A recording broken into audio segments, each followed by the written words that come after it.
आप सोच कर देखिए, जब हम मार्केट में जाते हैं सब्जी खरीदने के लिए तो वहाँ पर हम अच्छी तरह देखते हैं कहीं कोई सब्जी सड़ी हुई तो नहीं है, गली हुई तो नहीं है। मुझे पता है कि वो सब्जी अगर गली हुई होगी भी ना और गलती से ले लिया तो उसे फेंक दिया जाएगा और उससे हम बहुत बड़ी परेशानी में नहीं आ सकते हैं। ये हम भी जानते हैं और आप भी जानते हैं, लेकिन उसके बावजूद भी हम बहुत केयरफुली सब्जियों को देख कर लेते हैं। इसी तरीके से अगर आप चले जाएं मार्केट में फ़ोन लेने के लिए और जब कई सारे फ़ोन हो और जब आपको ये डिसीज़न लेना हो कि बेहतर कौन है, तो आप बहुत एंगल से उसमें जो है ना जज करने लगते हैं। आई मीन कि आप उसका कैमरा क्वालिटी देखने लगते हैं, प्रोसेसर क्वालिटी देखने लगते हैं, उसके अलावा और भी बहुत सारी चीज़ों को आप फाइंड आउट करने की कोशिश करते हैं और जिसके बेसिस पे आप ये डिसीज़न लेते हैं कि हाँ ये 50 फ़ोन है लेकिन इसमें से बेहतर ये है। लेकिन बड़ा ही मुश्किल हो जाता है जब हम इन्वेस्टमेंट शुरू करते हैं, उस वक्त हम ये चीज़ रिसर्च नहीं करते हैं। क्योंकि आज के डेट में म्यूचुअल फंड की अगर मैं बात करूं तो बहुत सारे फंड्स हैं। एक ही कैटेगरी स्मॉल कैप कैटेगरी में आप देख लीजिए, निपॉन इंडिया का स्मॉल कैप है, उसके बाद एसबीआई स्मॉल कैप हो गया, एक्सिस स्मॉल कैप हो गया, कैनरा रोबेको स्मॉल कैप हो गया, एचडीएफसी स्मॉल कैप हो गया। इस तरीके से बहुत सारा नाम मैं ले सकता हूं, बट वीडियो बहुत ज़्यादा लंबी हो जाती है तो वो मुझे करना नहीं है। आप कैसे ये डिसीजन करेंगे कि बेस्ट फंड कौन सा है? सब स्मॉल कैप कैटेगरी के हैं लेकिन आपको चुनना है अपने लिए बेस्ट सिर्फ एक फंड। अब आपको कैसे डिसीजन करना पड़ेगा, किस तरीके से आप ये फैसला कर पाएंगे? इसी तरीके से अगर लार्ज कैप फंड की ज़रूरत है आपको, आप लार्ज कैप तो देख लीजिए, नज़र उठाकर बहुत सारे लार्ज कैप हैं, लेकिन ये डिसीजन कैसे हो पाएगा, आज इस मुद्दे पर हम बात करेंगे। और मैं आपको ये बताऊंगा कि एक फाइनेंशियल एक्सपर्ट की तरह आप कैसे 50 फंड हो या 100 फंड हो या 1000 फंड हो, उन 1000 में से कैसे आप डिसीजन करेंगे जिस डिसीजन के बेसिस पे आप एक बेस्ट फंड उनमें से चुनकर निकाल सकते हैं। कंप्लीटली मैं आपको बताऊंगा, तो वीडियो बहुत ही इंटरेस्टिंग होने वाली है। एक लाइक ज़रूर कर दीजिएगा और शेयर कर दीजिए हर उन लोगों के पास जो लोग इस तरीके की वीडियो देखना पसंद करते हैं। और चैनल को सब्सक्राइब करना आप लोग भूल जाते हैं।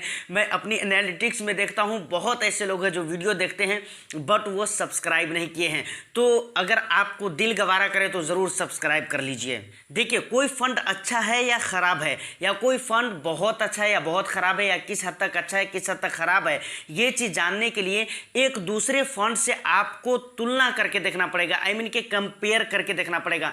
आपको ये कंपेयर करना पड़ेगा एक दूसरे फंड्स के साथ कि इस फंड में क्या सुविधा है और इस फंड में क्या सुविधा है।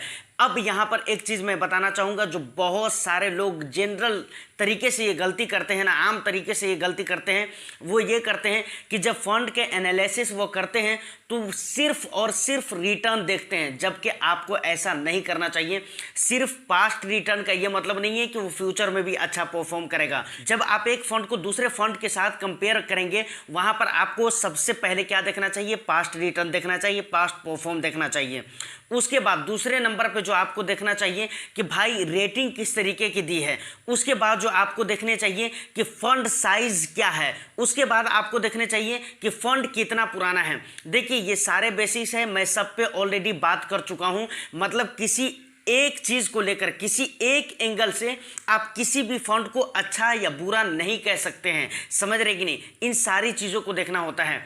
अच्छा, अब मान कर चलिए कि आप एक एक फंड करके अगर आप देखें, देखिए आज टेक्निकल चीज़ें हमारे कामों को आसान बहुत ज़्यादा कर दिया है और अभी तो एआई का वक्त आ चुका है, आर्टिफिशियल इंटेलिजेंस का टाइम आ चुका है, हर लोग इसका इस्तेमाल कर रहे हैं। समझ रहे कि नहीं? तो टेक्निकल चीज़ों को हम इस्तेमाल करके अपने कामों को बहुत ही आसान कर सकते हैं। तो देखिए, अगर हम एक एक फंड करके अगर हम कंपेयर करने लग जाए तो हमारा सारा दिन गुजर जाएगा और शायद कंप्लीट नहीं हो पाएगा प्रोसेस। समझ रहे कि नहीं? कितने फंड को आप एक एक करके देखेंगे, फिर नोटबुक पे आपको लिखना पड़ेगा। तो ये सारा लिखने उखने का झमेला खत्म करते हैं और एक ऐसा टूल का यूज करेंगे आज की इस वीडियो में। और एक ऐसे टूल के बारे में हम बात करेंगे जहां पर आप 5 फंड को एक साथ कंपेयर कर सकते हैं। सोचिए कितना आसान हो जाएगा ना।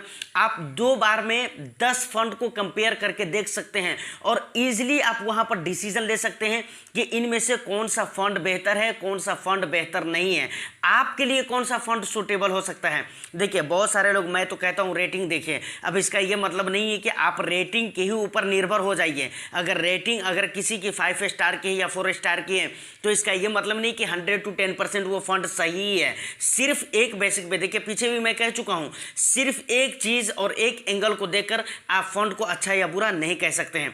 उसमें बहुत सारे फैक्टर्स होते हैं जो काम करते हैं एक फंड को अच्छा और बेहतर बनाने के लिए। अब आपको चेक कैसे करना है, एक ही जगह पे सारी चीज़ आपको चेक हो जाना चाहिए। एनएवी भी चेक हो जाना चाहिए, फंड मैनेजर भी चेक हो जाना चाहिए, फंड साइज भी आपको पता चल जाना चाहिए, बेंचमार्क भी आपको पता चल जाना चाहिए। 1 ईयर अलग अलग टाइम पीरियड में किस तरह का परफॉर्म रहा है वो टाइम पीरियड भी आपको पता चल जाना चाहिए। सारा कुछ इसके अलावा और भी बहुत कुछ एक ही जगह पे आपको मिलने वाला है। तो इसके लिए हमें चलना पड़ेगा मोबाइल फ़ोन की स्क्रीन पे। चलिए चलते हैं मोबाइल फ़ोन की स्क्रीन पे, वहाँ पे प्रैक्टिकल मैं आपको कोशिश करूँगा जितना ईजी वे में हो समझा सकूँ। बट फिर भी अगर आपको कोई बात समझ में नहीं आती है तो आप हमें कमेंट सेक्शन में कमेंट करके बता सकते हैं।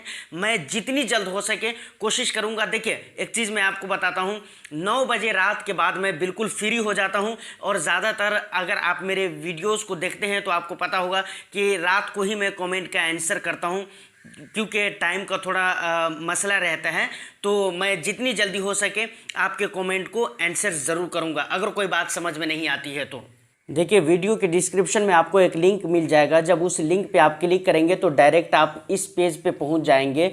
इस तरीके का यूज़र इंटरफेस है, आप देख सकते हैं। तो आप यहाँ पर आ जाएंगे। अब यहाँ पर इस तरीके के ऑप्शन मिल जाएंगे आपको। ऊपर की तरफ स्क्रॉल करने के बाद आप यहाँ पर सारा कुछ देख सकते हैं। यहाँ पर लिखा हुआ है सर्च कंपेयर।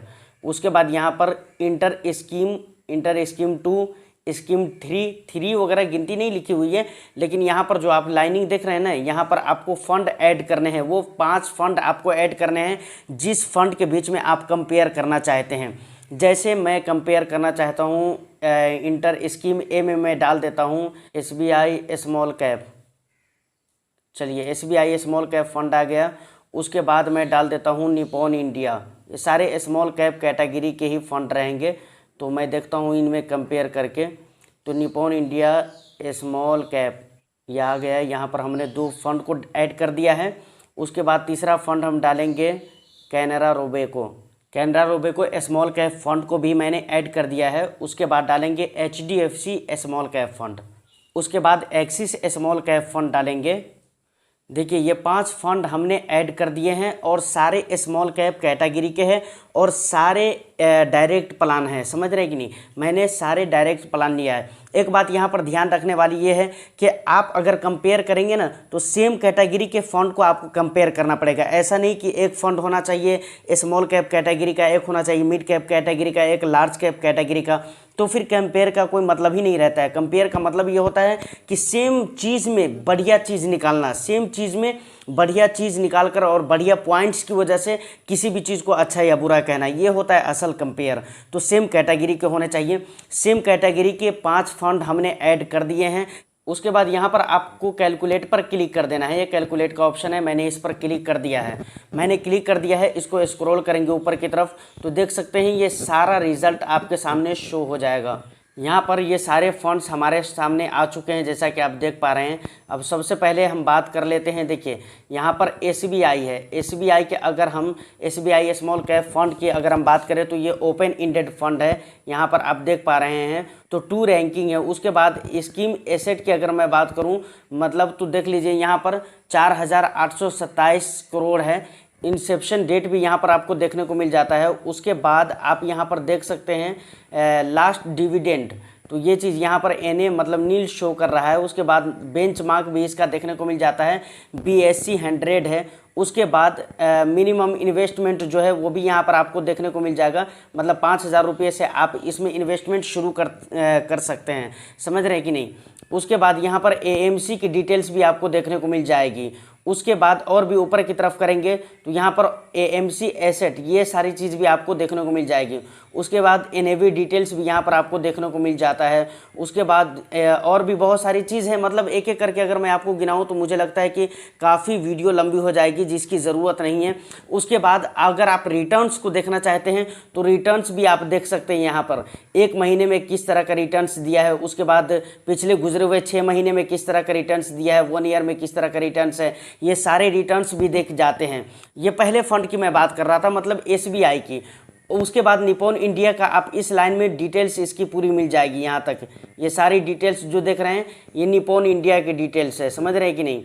उसके बाद इसको ऊपर करते जाएंगे, नीचे इसकी सारी डिटेल्स आपको मिल जाएगी। इसी तरीके से आप कैनरा रोबेको के डिटेल्स को भी देख सकते हैं। ये भी ओपन इंडेड फंड है, नो रैंक्ड है। उसके बाद इन्वेस्टमेंट की अगर मैं बात करूँ तो इसमें भी 5,000 रुपये से आप इन्वेस्टमेंट शुरू कर सकते हैं। याद रखिए यहाँ पे लमसम की बात हो रही है, समझ रहे हैं कि नहीं।